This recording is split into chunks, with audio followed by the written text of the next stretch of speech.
তার ভেতরে কি আছে আমরা কেউ জানি না বলেই হয়তো পৃথিবী এতটা সুন্দর।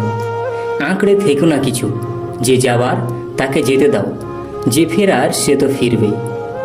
রাগ আর অভিমানের ভিড়ে ভালোবাসা আজ মাটি চাপা পড়ে গেল। নিজেকে এমনভাবে বদলে ফেলো যেন সবাই সেই পুরনো তুমিটাকেই খুঁজতে থাকে। জীবনের সবচেয়ে প্রিয় মানুষগুলোই একসময় সবচেয়ে অপ্রিয় হয়ে যায়। খারাপ তখনই লাগে যখন মিস করি অনেক, অথচ কথা বলতে পারি না। প্রিয় মানুষগুলো শুধু রাগটাই দেখে, রাগের মধ্যে লুকিয়ে থাকা ভালোবাসাটা কেউ দেখে না। এই শহরে আপন বলতে কেউ নেই, যদি আপন বলতে কেউ থাকে তাহলে শুধু আছে নিজের ছায়া।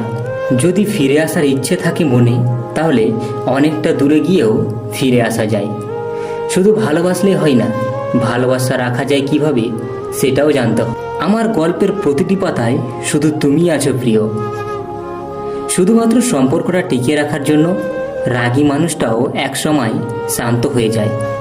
রাগের মাথায় একমাত্র তাকেই যা তা বলা যায় যাকে নিজের থেকেও বেশি ভালোবাসি। আমি ছেড়ে যাওয়ার জন্য ভালোবাসিনি, আমি ভালোবেসেছি তোমার দুঃখ সুখের সঙ্গী হয়ে একসাথে বাঁচব বলে। যার প্রতি যত ভালোবাসা তার প্রতি তত বেশি দুর্বলতা। নিজের ভালো থাকা নিজের কাছেই রাখতে হয়, অন্যের হাতে তুলে দিলে তা অবহেলায় পরিণত হয়। অভিমান ভাঙতে যে পারে সম্পর্কের মূল্য সে জানে। বাস্তব সত্য, যতদিন না তুমি নিজেকে প্রতিষ্ঠিত করতে পারছো ততদিন কাউকে তোমার পাশে পাবে না। স্বপ্নগুলো সব কাঁচের দেওয়ালে বন্দি, দেখা যায় কিন্তু ছোঁয়া যায় না। অনেক পুরনো ছবিতে সেই মানুষটার কমেন্টগুলো হয়তো থেকে যায়, শুধু সেই মানুষটাই আর সাথে থাকে না। কারো স্বপ্ন নষ্ট করে কখনো নিজের স্বপ্ন সাজানো যায় না। সুদিন আসবে সেই আশায় আমরা দুর্দিনেও বেঁচে থাকি। তাকেই ভালোবাসো যে বিপদের সময় এসে বলবে কিছু হবে না, আমি আছি তো। যদি সত্যিকারে ভালোবাসা হয়ে থাকে তাহলে কখনো ব্রেকআপ হবে না। ক্ষণিকের জন্য রাগ ঝগড়া মান অভিমান হয়েই থাকবে, কিন্তু পরে সেটা আবার ফিরে আসবে।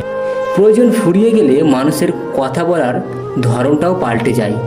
মনে রেখো, তুমি জীবনের সেই দিন সবচেয়ে বেশি আনন্দ পাবে যেই দিন তুমি সফলতা অর্জন করবে। ভালো বই আর ভালো মানুষ তাড়াতাড়ি বোঝা যায় না, সেটাকে পড়তে হয়, তবেই ভালোভাবে বোঝা যায়। জীবনে এমন জায়গায় পৌঁছাও যেখানে লোক তোমাকে ব্লক না সার্চ করবে। কেউ যদি হিংসা করে তাকে করতে দাও। মনে রেখো, হিংসা তারাই করে যাদের যোগ্যতা কম। কখনো রাগে কোনো সিদ্ধান্ত নেবেন না ও খুশিতে কখনো প্রতিশ্রুতি দিবেন না, তাহলে দেখবেন জীবনটা খুব সহজ হয়ে যাবে। মিথ্যে বলে জিতে যাওয়ার থেকে সত্যি বলে হেরে যাওয়া কিন্তু অনেক ভালো। শিক্ষা যদি মানুষের দরজা হয়, আচরণ তাহলে সেই দরজার চাবি। যে তোমাকে গভীর ভালোবাসে তার মধ্যে এই ব্যবহারটা থেকেই যায় যে তাকে অনেক কিছু বললে সে কিন্তু মুখ বুজে সহ্য করে নেয়। বন্ধু, এই ছিল আজকের ভিডিওটা কেমন লাগলো আমাকে কমেন্ট বক্সে কমেন্ট করে জানাবেন। আর ভিডিওটাতে একটি লাইক করে বন্ধুদের সাথে অবশ্যই শেয়ার করে দিবেন। আর চ্যানেলে নতুন হয়ে থাকলে চ্যানেলটাকে সাবস্ক্রাইব করে পাশে থাকা বেল আইকনটি অন করে দিবেন।